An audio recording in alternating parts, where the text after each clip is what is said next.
The Well of Eternity, Chapter 2. An ominous portent, Ronan decided, vivid green eyes gazing as the results of his divining.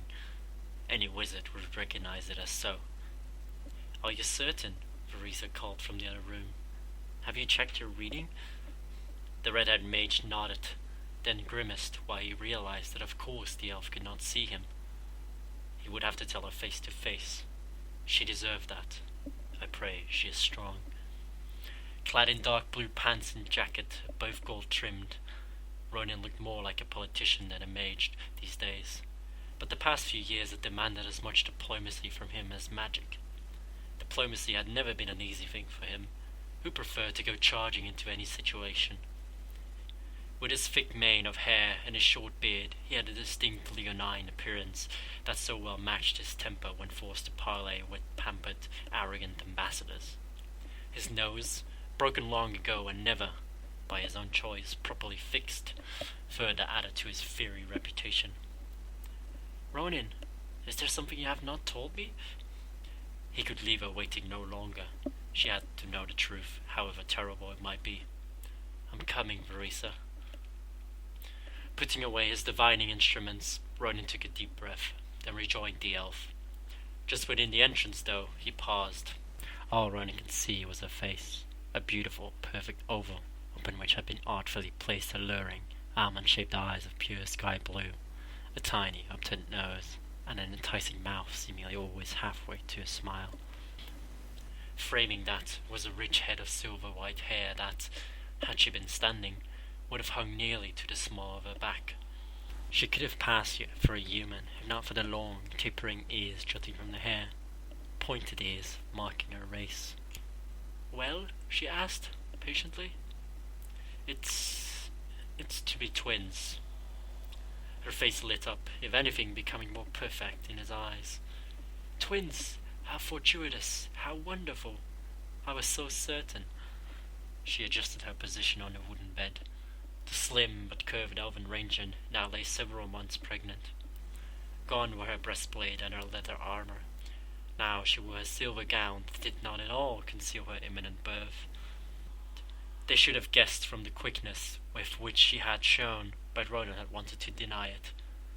They had been wed only a few months when she had discovered her condition. Both were concerned then, for not only had the marriage been one so very rare in the annals of history, but no one had ever recorded a successful human elven birth. And now they expected not one child, but two. "I don't think you understand, Verisa. Twins! Twins for a mage and an elf." But her face continued to radiate pleasure and wonder.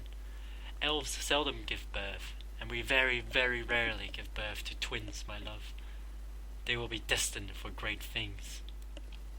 Ronan could not hide his sour expression. "I know. That's what worries me." He and Verisa had lived through their own share of great things, thrown together to penetrate the orc stronghold of Grim Bator during the last days of the war against the Horde. They had faced not just orcs, but dragons, goblins, trolls, and more. Afterwards, they had journeyed from realm to realm, becoming ambassadors of sorts, whose task it had been to remind the Alliance of the importance of remaining intact. That had not meant, however, that they had not risked their lives during that time, for the peace following their war had been unstable at best. Then, without warning, had come the Burning Legion. By that time, what had started as a partnership of two wary agents had become a binding of two unlikely souls. In the war against the murderous demons, the mage and the ranger had fought as much for each other as for their lands. More than once they had thought one another dead, and the pain felt had been unbearable to each. Perhaps the pain of losing each other had seemed worse because of all those other loved ones who had already perished. Both Dalaran and Quel'Thalaz had been raged by the undead scourge, thousands slaughtered by the decaying abomination serving the dread Lich King, who in turn served the cause of the Legion. Entire towns perished horribly, and matters were made worse by the fact that many of the victims soon rose from the dead, their cursed mortal shells now added to the ranks of the scourge. What little that remained of Ronan's family had perished early in the war, His mother had been long dead, but his father, brother, and 2 cousins had all been slain in the fall of the city of Anderhall. Fortunately, the desperate defenders, seeing no hope of rescue, had set the city ablaze. Even a scourge could not raise warriors from ash. He had not seen any of them, not even his father, since entering the ranks of his wizardry, but Ronan had discovered an emptiness in his heart when the news had arrived. The rift between himself and his kin, caused in great part because of his own calling, had vanished in that instant. All that had mattered at the time was that he had become the last of his family. He was all alone. Alone until he realized that the feelings he had developed for the brave elven ranger at his side were reciprocated. When a terrible struggle had finally played out, there had been only one logical path for the 2 of them. Despite the horrified voices emanating from both Vera's people and Ronan's wizardly masters, the 2 had chosen to never be parted again. They had sealed a pact of marriage and tried to begin as normal a life as 2 such as they could possibly have in a world torn asunder. Naturally, thought the mage bitterly, peace for us wasn't meant to be. Verisa pushed herself from the bed before he could help her. Even so near the time of birth, the elf moved with assured swiftness. The elf took hold of Ronan by the shoulders. "You wizards, always seeing the dire. I thought my own people were so gloomy. My love, this will be a happy birth, and a happy pair of children. We will make it so." He knew that she made sense. Neither would do anything that would risk the infants. When the 2 had realized her condition, they ceased their own efforts to help rebuild the shattered alliance and settled in one of the most peaceful regions left, near enough to shatter Dalaran, but not too near. They lived in a modest but not completely humble home, and the people of the nearby town respected them. Her confidence and hope still amazed him, considering her own losses. If Ronan had felt a hole in his heart after losing family he had barely known anymore, Verisa surely had felt a gaping chasm open in her own. Quel'Thalas, more legendary and surely more secure than even the magical ruled Dalaran, had been utterly ravaged. Elven strongholds untouched by centuries had fallen in mere days, their once proud people added to the scourge as easily as the mere humans. Among the latter had been included several of Verisa's own close-knit clan, and a few from her very family. From her grandfather she had heard of his desperate battle to slay the ghoulish corpse of his own son, her uncle. From him she had also heard how her younger brother had been ripped apart by a hungry mob of undead, led by her own elder brother, who later had been set afire and destroyed along with the rest of the scourge by the surviving defenders. What had happened to her parents, no one yet knew, but they too were presumed dead. And what Ronan had not told her, might never dare tell her, was of the monstrous rumors he had heard concerning one of Verisa's 2 sisters, Sylvanas. Verisa's other sister, the Great Illyria, had been a hero during the Second War. But Sylvanas, she whom Ronan's wife had sought to emulate her entire life, had, as a Ranger General, led the battle against the betrayer, Arthas, Prince of Lordaeron. Once the shining hope of his land, now the twisted servant of the Legion and the Scourge, he had ravaged his own kingdom, and led the undead horde against the elven capital of Silvermoon. Sylvanas had blocked his path at every juncture.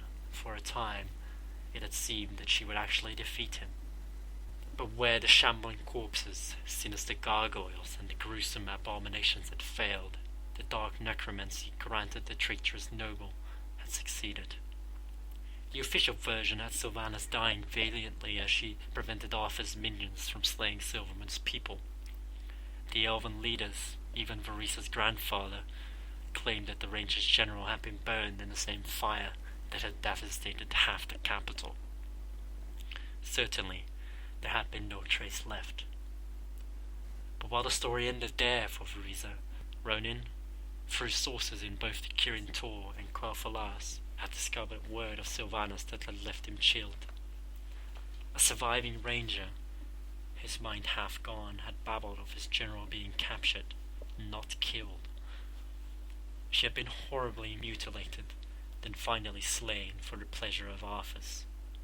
Finally, taking a body up in the dark temple he had raised in his madness, the prince had corrupted her soul and corpse, transforming her from heroic elf into a harbinger of evil, a haunting, mournful phantom called a banshee that still supposedly roamed the ruins of Quel'Thalas. Ronan had so far been unable to verify the rumours, but he felt certain that they had more than a grain of truth. He prayed that Farisa would never hear the story. So many tragedies. Small wonder that Ronan could not shake his uncertainty when it came to his new family. He sighed. Perhaps when they are born I'll be better. I'm likely just nervous. Which should be a sign of a caring parent, Farisa returned to the bed. Besides, we're not alone in this. Jalia aids much. Jalia was an elder, full-bodied woman who had given birth to 6 children and midwifed several times that number. Ronan had been certain that a human would be leery of dealing with an elf, let alone an elf with the wizard for a husband. But Jalia had taken one look at Farisa, and her maternal instincts had taken over. Even though Ronan did pay her well for her time, he very much suspected that the townswoman would have volunteered anyway. So much had she taken to his wife. I suppose you're right, he began. I've just been... A voice, a very familiar voice, suddenly filled his head. A voice that could not be bringing him good tidings. Ronan, I have need of you. Crassus? The mage blurted. Farisa sat up, all cheer vanishing. Crassus? What about him? They both knew the master wizard, a member of the Kirin Tor. Crassus had been the one instrumental in bringing them together. He'd also been the one who had not told them the entire truth about matters at the time, especially where he himself had been concerned. Only through dire circumstance had they discovered that he was also the dragon Corielstras. It's Crassus, was all that Ronan could say at the moment. Ronan, I have need of you. I won't help you, the mage instantly responded. I've done my share. You know I can't leave her now. What does he want? Farisa demanded. Like the wizard, she knew that Crassus would only contact him if some terrible trouble had arisen. It doesn't matter. You'll have to find someone else. Before you reject me, let me show you, the voice declared. Let me show both of you. Before Ronan could protest, images filled his head. He relived Crassus's astonishment at being contacted by the Lord of Time, experienced the Dragon Mage's shock when the aspects of his desperation became evident. Everything Crassus had experienced, the wizard and his wife now shared. Last of all, Crassus overwhelmed them with an image of the place the other believed the source of Nostorma's distress, a chill and forbidding chain of jagged mountains. Kalimdor. The entire vision lasted only a few seconds, but it left Ronan exhausted. He heard a gasp from the bed. Turning, the wizard found Farisa slumped back on the down pillow. He started toward her, but she waved off his concern. I'm alright, just breathless. Give me a moment. For her, Ronan would give eternity, but for another, he had not even a second to grant. Summoning the image of Crassus into his head, the wizard replied, Take your quests to someone else. Those days are through for me. I've got far more important matters at stake. Crassus said nothing, and Ronan wondered if his response had sent the former patron searching for another pawn.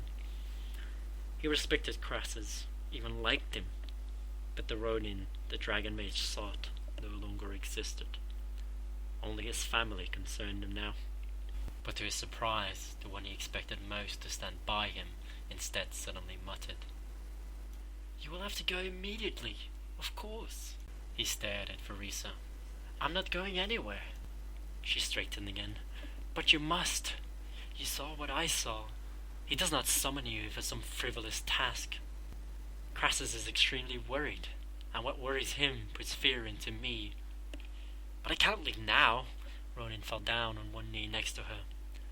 I will not leave you, or them. A hint of a ranger past spread across Veresa's face, eyes narrowing dangerously at whatever mysterious force would separate them. She answered, And the last thing I would wish would be for you to thrust yourself into danger. I do not desire to sacrifice my children's father, but what we have seen hints at a terrible threat to the world that they will be born in. For that reason alone, it makes sense to go. Were I not in this condition, I would be right at your side. You know that. Of course I do. I tell myself that he is strong, Crassus is, even stronger than Corielstra's. I tell myself that I let you go only because you and he will be together. You know he would not ask if he did not think you capable. That was true. Dragons respected few mortal creatures. That Crassus in either form looked to him for aid meant a great deal, and as an ally of the Leviathan, Ronan would be better protected than anyone. What could go wrong? Defeated, Ronan nodded. All right, I'll go. Can you handle matters until Jalia arrives? With my bow, I've shot orcs dead at 100 yards. I've battled trolls, demons, and more. I've nearly travelled the length and breadth of Azeroth. Yes, my love, I think I can handle the situation until Jalia arrives. He leaned down and kissed her. Then I'd best let Crassus know I'll be coming. For a dragon, he's an impatient sort. He has taken the burden of the world upon his shoulders, Ronan. That still did not make the wizard overly sympathetic. An ageless dragon was far more capable of dealing with her crisis than a mere mortal spellcaster about to become father. Fixing on an image of the dragon mage as he knew him best, Ronan reached out to his former patron. All right, Crassus, I'll help you. Where should we rendezvous? Darkness enveloped the wizard. Off in the distance he heard Vera's faint voice call out his name. A sense of vertigo threatened Ronan. His boots suddenly clattered on hard rock. Every bone in his body shook from the impact, and it was all he could do to keep his legs from collapsing. Ronan stood in a massive cave clearly hollowed out by more than simply the whims of nature. The roof was almost a perfect oval, and the walls had been scorched smooth. A dim illumination with no discernible source enabled him to see the lone robed figure awaiting him in the center. So, Ronan managed, I guess we rendezvous here. Crassus stretched one long, gloved hand to the left. There is a pack containing rations and water for you, just to your side. Take it and follow me. I barely had a chance to say goodbye to my wife, grumbled Ronan, and he retrieved a large leather pack and looped it over his shoulders. You have my sympathies, a dragon mage responded, walking ahead already. I have made arrangements to see that she is not without aid. She will be well while we are gone. Listening to Crassus for just a few seconds reminded Ronan how often the ancient figure made assumptions about him without even waiting for the young wizard's decisions. Crassus had already taken the matter of Ronan's agreement as settled. He followed the tall, narrow figure to the mouth of the vast cave. The Crassus had moved his lair since the war with the orcs Ronan had known, but exactly where he had moved was another question. Now the human saw that the cavern overlooked a familiar set of mountains, once not all that far off from his own home. Unlike their counterparts in Kalimdor, these mountains had a majestic beauty to them, not a sense of dread. We're almost neighbors, he remarked dryly. A coincidence, but it made bringing you here possible. Had I sought you from the lair of my queen, the spell work would have been much more depleting, and I have every wish of retaining as much of my power as possible. The tone with which he spoke drained Ronan of all animosity. Never had he heard such concern from Crassus. You spoke of Nostormo, the aspect of time. Have you managed to contact him again? No, and that is why we must take every precaution. In fact, we must not use magic to transport ourselves to the location. We will have to fly. But if we don't use magic, how can we possibly fly? Crassus spread his arms, and as he did, they transformed, becoming scaled and taloned. His body grew rapidly and wide, leathery wings formed. Crassus's narrow visage stretched, twisted, becoming reptilian. Of course, Ronan muttered. How silly of me. Coriolstras, the dragon, peered down at his tiny companion. Climb atop, Ronan. We must be off. The wizard reluctantly obeyed, recalling from times past the best manner with which to seat himself. He slipped his feet under the crimson scale, then crouched low behind the dragon's sinewy neck. His fingers clutched another scale. Although Ronan understood that Coriolstras would do his best to keep his charge from slipping off, the human did not want to take a chance. One never knew what even a dragon might encounter in the sky. The great webbed wings flapped once, twice, then suddenly dragon and rider rose high into the heavens. With each beat, miles fell away. Coriolstras flew effortlessly along, and Ronan could feel the giant's blood race. Although he spent much of his time in the guise of grasses, the dragon clearly felt at home in the air. Cold air assailed Ronan's head, making the wizard wish he had at least been given the opportunity to change into his robe and travel cloak. He reached back, trying to draw his coat up, and discovered his garment now had a hood. Glancing down, Ronan found that he indeed wore the dark blue travel cloak and his robe over his shirt and pants. Without so much a word, his companion had transformed his clothing to something more suitable. The hood drawn over his head, Ronan contemplated what lay ahead. What could distress the Lord of Time so much? The threat sounded both immediate and catastrophic, and surely much more than a mortal wizard could handle.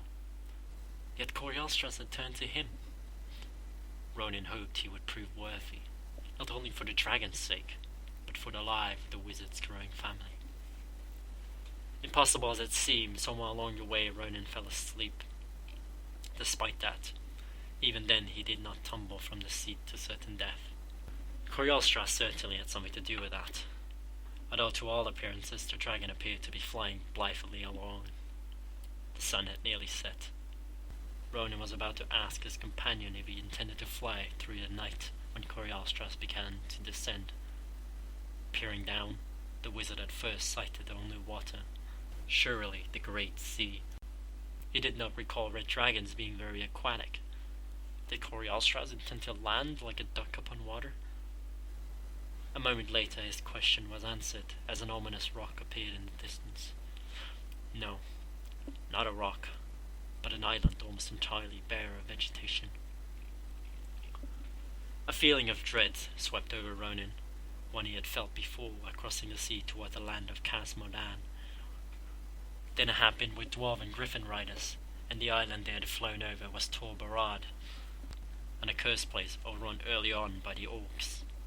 The island's inhabitants had been slaughtered, their home ravaged, and the wizard's highly attuned senses had felt the spirits crying out for vengeance.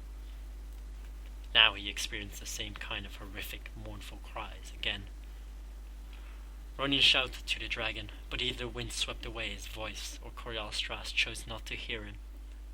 The leathery wings adjusted, slowing down their descent to a gentle decline. They came to a halt atop a promontory overlooking a series of shadowed, ruined structures. Too small for a city, Ronan assumed them to have once been a fort, or perhaps even a walled estate. In either case, the buildings cast an ominous image that only reinforced the wizard's concerns. "How soon will we be moving along?" he asked Coriolstras, still hoping that the dragon only intended to rest a moment before moving on to Kalimdor. "Not until sunrise.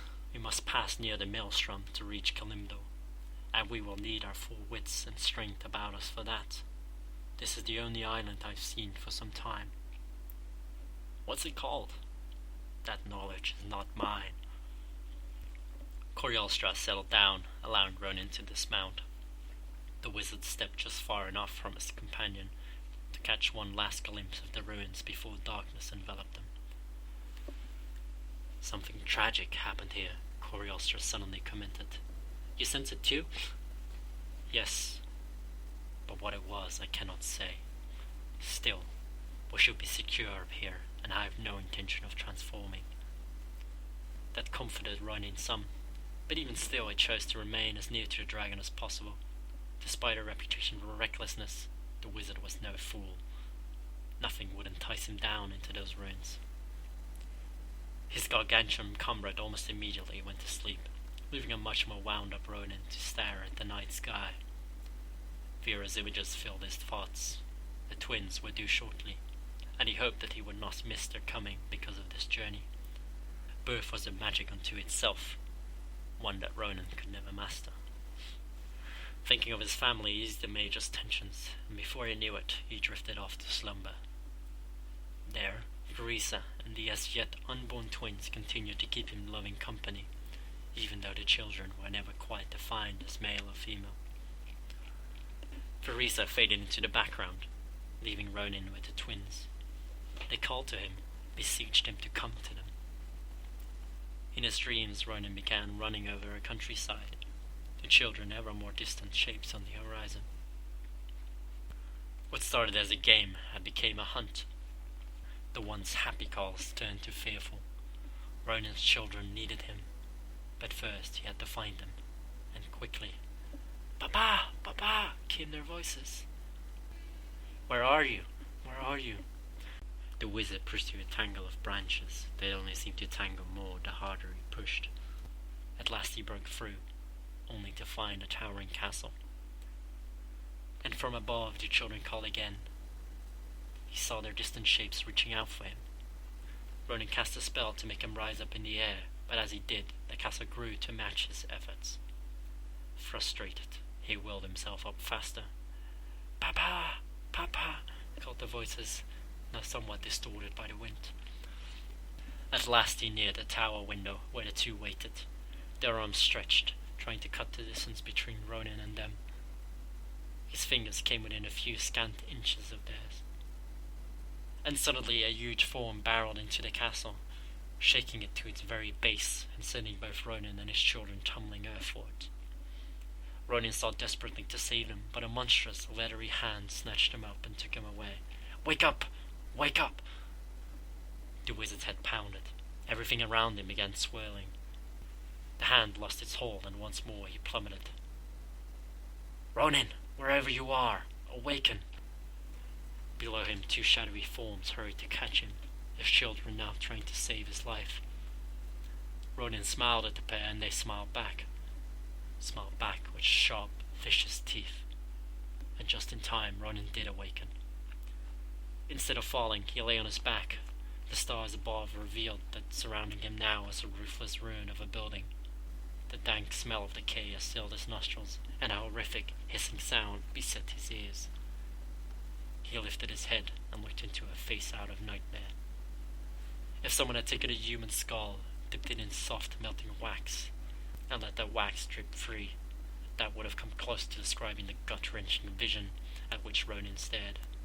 Add to that needle-shaped teeth filling the mouth, along with red, soulless orbs that glared hungrily at the wizard, and the picture of hellish horror was made complete. It moved toward him on legs much too long, and reached out with bony arms that ended in three long, curved fingers that gouged into the already ravaged stone.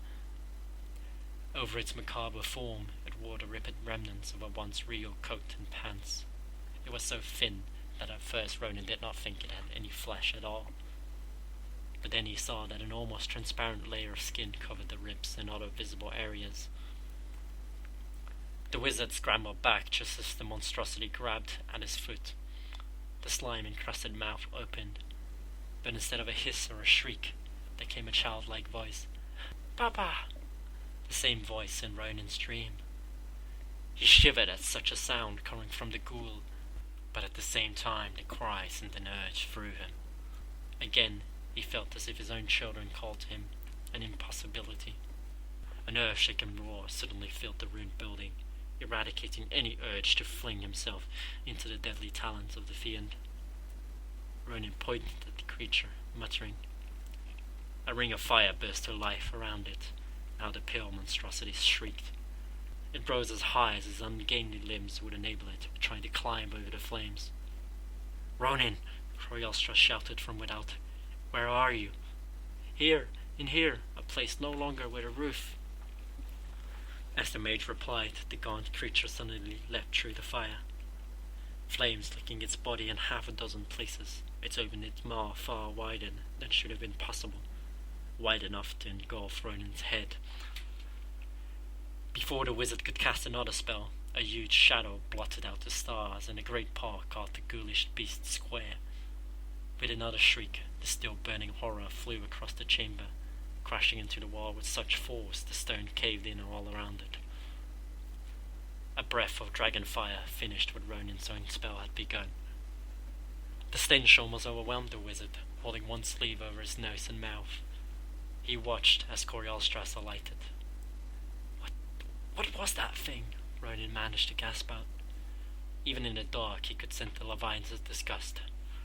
I believe it was once one of those who called this home.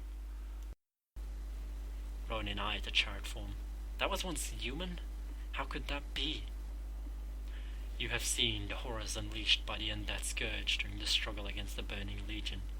You need not ask. Is this their work? Coriolstras exhaled. Clearly, he had been as disturbed as Ronin by this encounter. No, this is much older, and even more unholy an act than the Lich King ever perpetrated. Crass, Coriolstras, it entered my dreams, manipulated them. Yes, the others sought to do the same with me. Others? Ronin glanced around, another spell already forming on his lips. He felt certain that the runes swarmed with defiance. We are safe, for the time being.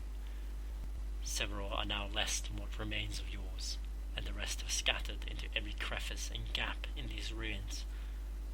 I believe there are catacombs below, and that they slumber there when not hunting victims. We can't stay here. No, agreed the dragon, we cannot. We must move on to Kalimdor. He lowered himself so that Ronin could climb aboard, then immediately flapped his wings. The pair rose into the dark sky.